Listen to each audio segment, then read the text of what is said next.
The conference right here, and we'll be bringing you all of the COP news. After your news, we'll also be talking a little bit about that fishing dispute with France and indeed COVID numbers, which are going down. All that and so much more coming up after your news.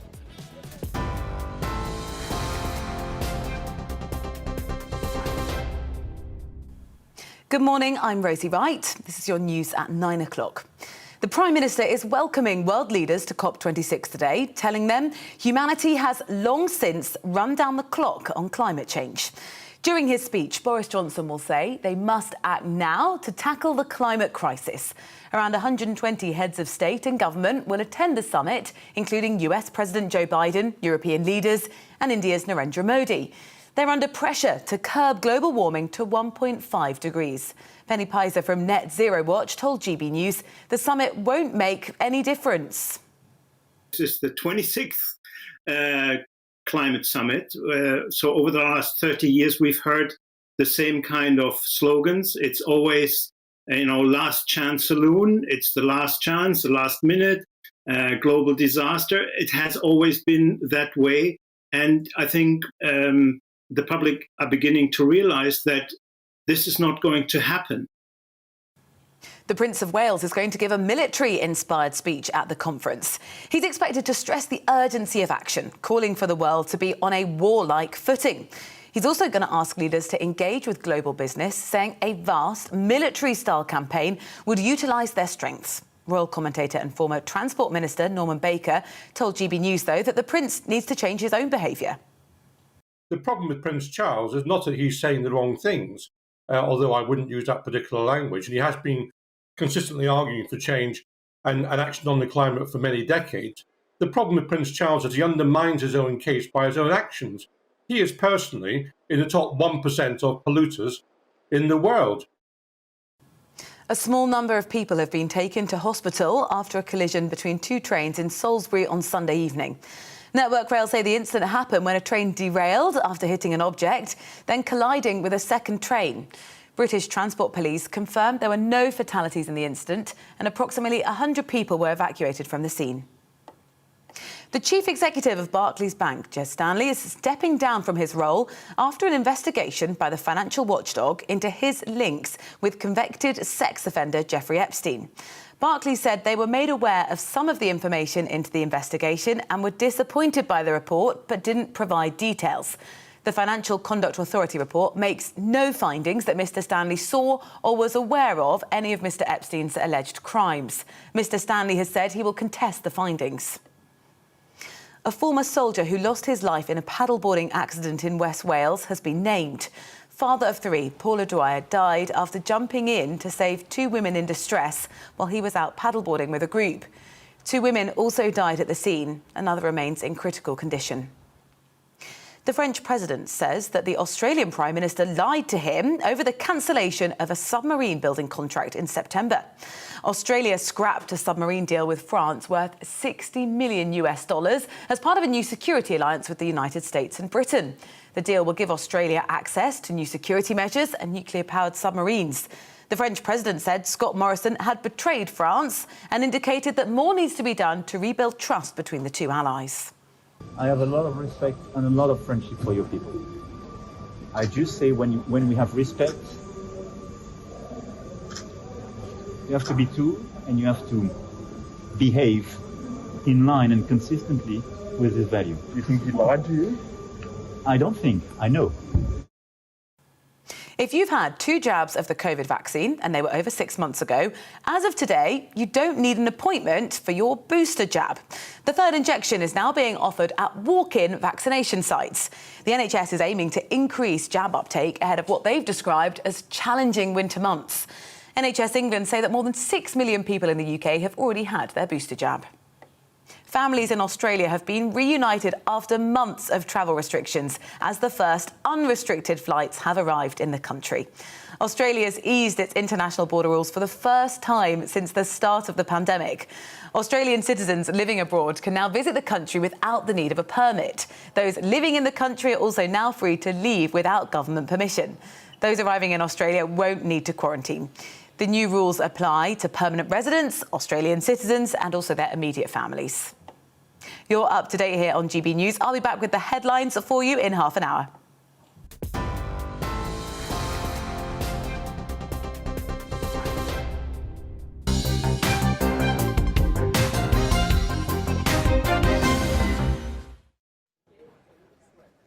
Well, welcome to COP26, the 26th COP. But what is COP? What does it stand for? It stands for Conference of the Parties to successive agreements on climate change agreed at the United Nations level. The first COP happened, well, just over 26 years ago, and some other COPs you might be aware of. You might recognise the names. Kyoto was one, Paris was another, but there have been other COPs as well, many other COPs that have not hung around in the consciousness of society. There was COP in Madrid in 2019. Was anything particularly substantial agreed there? No, it was forgotten. So the question is, will this COP this year in Glasgow be a COP flop, or will it be one of those enormous gravity attracting deals, one of those Glasgow sort of sounds that will echo down the ages, as Kyoto did and as Paris did. It's 5 years on, it's 5 COPs on, I should say, from the Paris Agreement, which means that there's time now to put meat on the bone, as the Prime Minister said in Rome. Boris Johnson wants countries to agree the substantive measures to limit warming. That's what this is all about. There's a slogan for this conference. It's a rhyming slogan. I'm not sure it's the most catchy one in the world, but it's been devised by Allegra Stratton, the Prime Minister's environment spokesperson.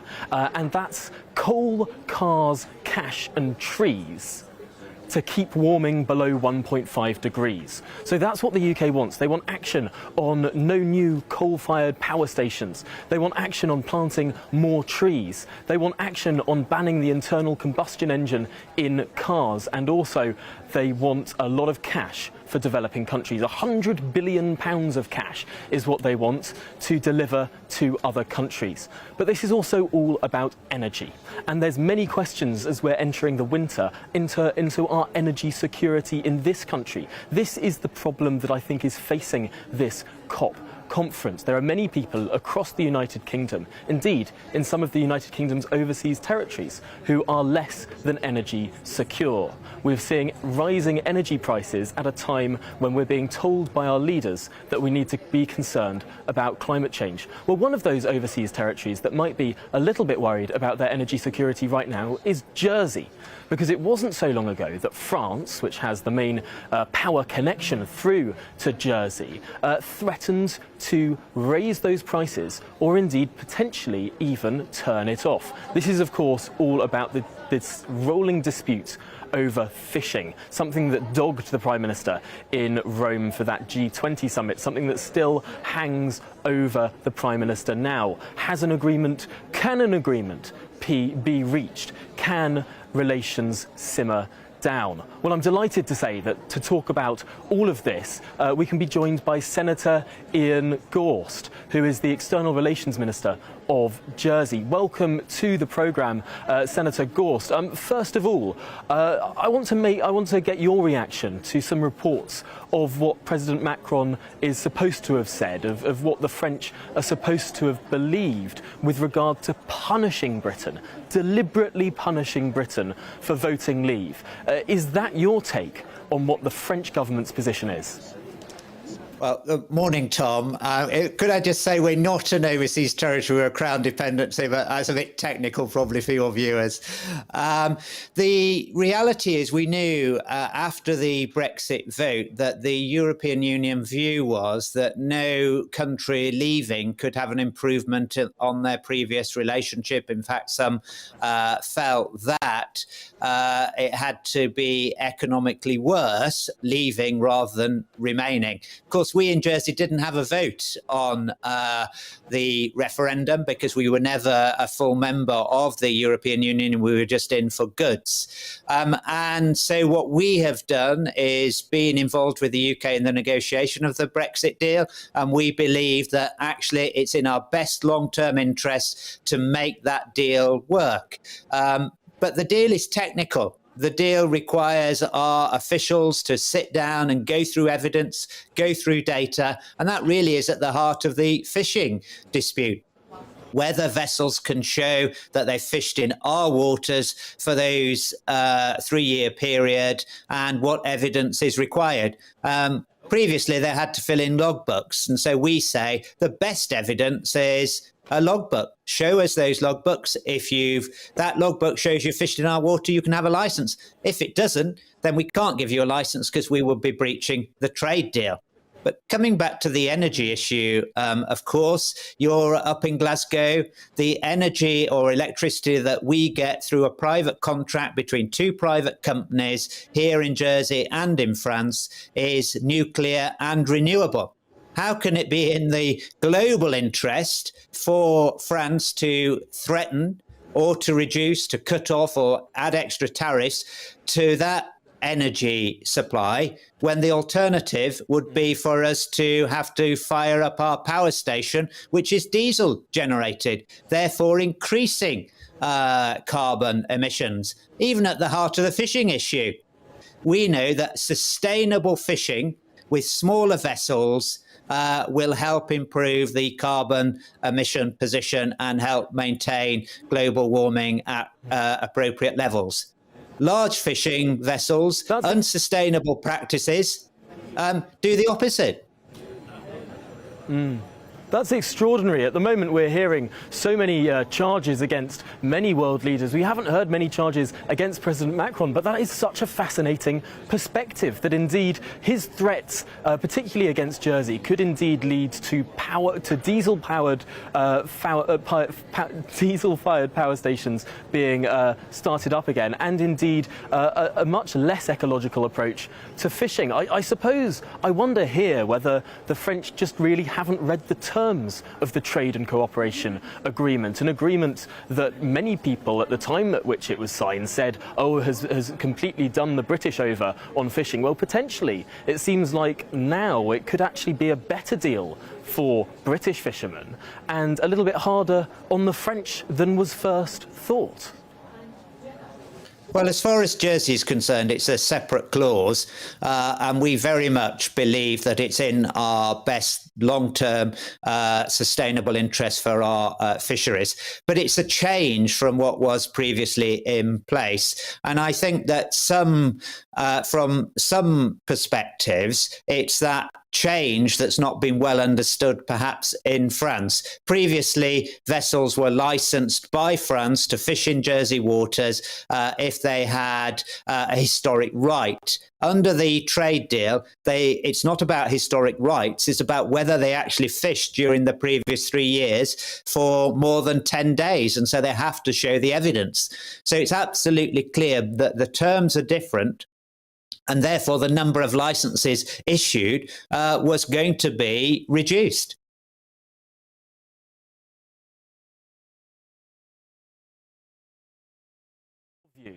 In terms of a smaller territory, one that is surrounded by water, what do you want to see come out of COP26? Is Jersey behind a net zero agenda? Yeah, we have in Jersey, and I'll be joining you in Glasgow at some point tomorrow if I can get away. We have an ambitious target to be net zero at 2030. We know that's ambitious. We know that the technologies are in their infancy and simply being trialled. But of course, for finance centres like Jersey, it's not just the domestic actions that islanders and the government will take, important as they are. The real changing factor is what the finance industry does and how it invests in renewables and with the FDI that it sustains around the globe, how it supports net zero in those policies and those investments decisions. And I think for places like Jersey, the finance conversations and the changes there are where we can have a real tangible benefit to seeing these climate change issues addressed.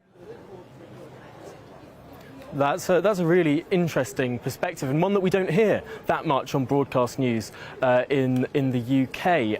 Finally, in this conversation, Senator, I wanted to ask, do you have a message to President Macron that you want to get across now? What would be, if you were standing in front of him in terms of getting this dispute settled, restoring relatively normal relations, what would you say to him? Well, today talks are ongoing at official level between Jersey, the UK, France and the EU. But my message would be a simple one. Let's keep talking, let's keep working through the evidence so that vessels that should be licensed can be licensed. If they can't show that evidence, they're not entitled to a license. It's a technical, complicated issue. It can't be resolved by threats and bullying, and it's not in anybody's interests that it is. A succinct message, and one that hopefully will be taken to heart. Well, Senator Ian Gorst, thank you so much for joining us here on The Briefing this morning, talking everything from fishing to energy to international cooperation. It all ties together. Well, Boris Johnson will be greeting international world leaders at this conference today. We're showing pictures right now of Boris Johnson meeting those leaders. People have been arriving since 8 a.m. and delegations from all over the world, 196 countries are descending here on Glasgow. Over 30,000 people. Some estimates suggest this is the biggest conference that has ever been hosted in the UK. So we can see that many world leaders are actually descending upon this city. And what are they going to be talking about? What are they going to be agreeing? Well, hopefully the United Kingdom is going to achieve something here, something that will go down in the history books. Paris, after all, was a framework rather than a prognosis. Paris was telling people that they must do something, but not telling them what to do. The plan for this COP, the plan for this conference, is to talk exactly about the meat on the bone. What measures should be taken to keep warming below? Everyone has agreed that warming should be kept down. The question now is how to do it, and that is a much more complicated technical question. And in the abstract, things can sound very desirable and very easy, but to what extent will these particular solutions be so desirable when many of them could cost an awful lot of money? Those will be the questions being discussed here over the next 2 weeks. But there are other important stories in the UK too. Over the last few weeks, we've been hearing increasingly concerned voices about the COVID situation in this country. New restrictions have been brought in Wales, although not in the UK.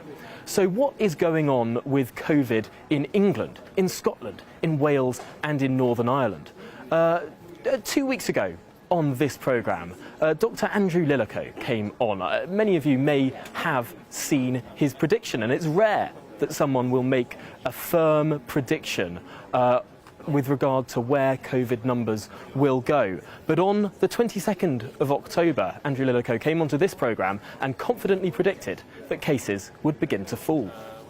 What's going to happen is, very shortly, you're going to reach a sort of herd immunity threshold for those younger kids. So that herd immunity threshold means that's the point at which so many of them have had the disease or have some immunity through vaccination, that there's no more susceptible kids for the disease to infect. About 7% per week of them are currently being infected. So once you've got 76% infected and you're infecting another 7% a week, you're going to burn through the entirety of them within the next 2 or 3 weeks. It might be, there's some tentative indications that the cases may even be turning within the next few days. But if they don't turn within the next few days, they'll certainly turn within the next 2 or 3 weeks. You got it absolutely correct last winter. You said that there'd be a massive surge. There was a massive surge. You're now saying that cases will fall. I would be delighted if you'd come back on the programme in 2 to 3 weeks and we can have some COVID accountability, because so many times when people make these predictions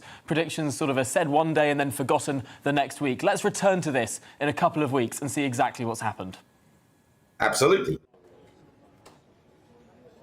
Well, that was, of course, Andrew Lillicoe on the 22nd of October. we're now in November, and what exactly has happened to those cases? Well, let's firstly take a look at that case graph and have a look at exactly what has happened to cases in the last week or so. We can see that on our screens right now, and look at those cases just starting to fall down and down. A COVID prediction that was actually correct. I can barely believe it. Well, I'm delighted to say that we can be joined again by Andrew Lillico to talk us through exactly why he seems to be better at this stuff than Sage. Welcome to the programme, Andrew. What's going on? Well, what's happened, of course, is that the kids' cases started to fall about a week before half term. They've started falling something like 16% a week. During half term itself, the fall accelerated. That's probably exaggerated slightly by the testing changes. So they went down something like 35% over the week of half term. And because kids' cases were before, if you go back a couple of weeks, about half of all cases, then when kids' cases start falling so rapidly, then the overall cases start falling as well. So it might be that over the next week or so, things flatten a bit because of the return of more testing with the kids going back after half term. But we're now going to see cases falling quite consistently over the next few weeks. And in fact, Sage as well have started to predict that once we go into the winter, case numbers will come right down. Cases are going to be lower in the winter than they have been recently, not higher. So all of those suggestions that we urgently needed to have lots of extra restrictions to stop cases exploding, they were all wrong. Now of cases specifically in those under 19 years of age. And so of all of those school age people, we can see that actually the cases have fallen, and that's driven the drop in other cases. So we can see that graph on our screens now. It's extraordinary that just a couple of weeks ago, there weren't very many people thinking that this would happen. Why do you think that you were a relatively a lone voice in saying that this is likely to take place?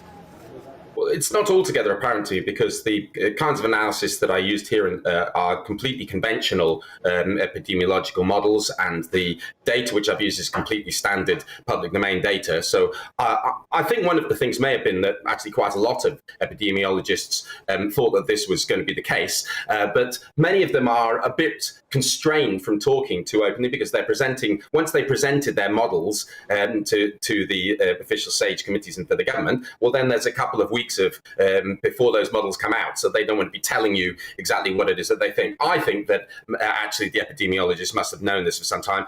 I think actually standard analysis would have told you this was going to be the case from mid to late August. It was pretty obvious exactly how things were going to go for the next couple of months after that. But I think that there's a bit of a reluctance on the side of epidemiologists to appear like they're being too optimistic. So they feel like they'll be much worse punished if they ever say anything which turns out to be too optimistic than if it's too pessimistic, at least up to now. At this point, I actually think that the very latest set of models are, if anything, a little bit too optimistic. But there we go. That feels like a big change in the environment once the SAGE modelers start feeling it's looking a little bit too optimistic. Perhaps that tells you that the epidemic is really over. Well, that's a little bit of a concern. In what way do you think that they're too optimistic? What sort of we're not going to see 100,000 cases, are we? No, nothing like that. It's merely that some number of their models show really quite aggressive falls in the hospitalizations. Some of them have very low case numbers. I mean, they were going down to 5,000 cases a day in some of the models. But it's the hospitalizations which I think are particularly a little bit too optimistic. And in fact, were already materially above some of the numbers which they had. So even from a couple of weeks ago, the numbers are they're showing a little bit too rapid. It's not an enormous amount of optimism, but it's kind of interesting after having so many months of these models being consistently too pessimistic to find that they're willing finally to be a little bit too optimistic, to err on that side. And as I say, that I think that's indicative of quite a profoundly changed political environment where the epidemiologists feel able to state things more straightforwardly as they see them and make mistakes on either side rather than always erring on the side of suggesting things are going to be worse than they actually turn out. Well, that seems to be a positive development, a more open, a more honest discussion to be having about this, because some of those models in the past, which so many epidemiologists who sit on SPI-M and SAGE are so very keen to say they're not predictions, they're just scenarios, which I find a little bit bizarre. If they're not willing to say that something's a prediction, as you are, perhaps they shouldn't be making them so readily. But I want to bring up a front page from The Guardian.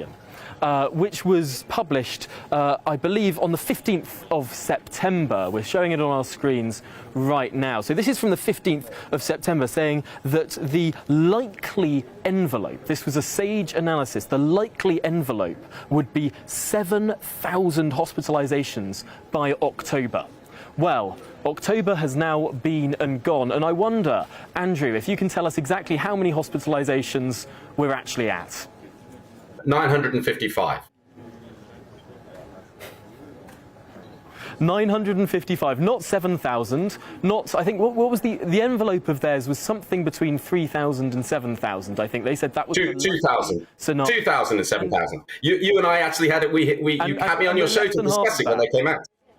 That's right. Yeah. Less than half of the lower end of their estimate. I think I explained within a day or two of that particular headline coming out why it was that that seemed to be deeply misconceived, very implausible as a number. And in fact, it did turn out to be so. I think that was, frankly, a rather embarrassing number to have put into the public domain. It was a mistake of I know that it was a bit of a back of the envelope kind of a calculation, but it was expressed as being the likely envelope. So that means the central 55 to 70% of likelihood. Technically, that means that they thought that there was a 15 to 22.5% chance numbers would be higher than 7,000 per day. I mean, absolutely extraordinary. I mean, they're out by an entire order of magnitude here. It's just a terrible, terrible prediction. And one of the things with that is that I think that should condition some of the ways that people think about some of the things that some of the extravagant suggestions that people have had about how the NHS is going to collapse because there's going to be this or that thing happen. The people saying these things quite often are picking numbers, selecting numbers which may have come into the public domain. They must probably know that they're dodgy, and they're doing so for political reasons. They're not. Much of this debate has unfortunately not been conducted in a neutral, analytic way. That's been taken as opportunities to bash people's political opponents through various agendas. And I think that if one looked straight at the data, it was always clear that the 2,000 to 7,000 numbers, certainly the 7,000 was absolutely undeniably absurd. 2,000 was rather high, as I think I said at the time, but perhaps not absolutely silly. We've got to half of that. So that's the way it is. It is what it is. There was a terrible prediction. The Guardian went with it, and now I think they all look a bit silly, to be honest. So at what point do we stop thinking that really it's the cases that we need to worry about? At what point do we stop having these discussions on our television programmes? At what point do we say that this is now endemic, that the pandemic is behind us, that we shouldn't consider more restrictions because we're sort of living with this virus and it's going to be what it's going to be? Have we reached that point yet? Now. It's now. This is it. That's the end. The last group of significantly susceptible people was those school children. The school children have been infected. There was very little vaccination. Only a very small amount of them were vaccinated. Almost all of them were infected. And that's the last group of significantly susceptible people. There are no more significant groups for the virus to harvest. So the cases are now going to fall.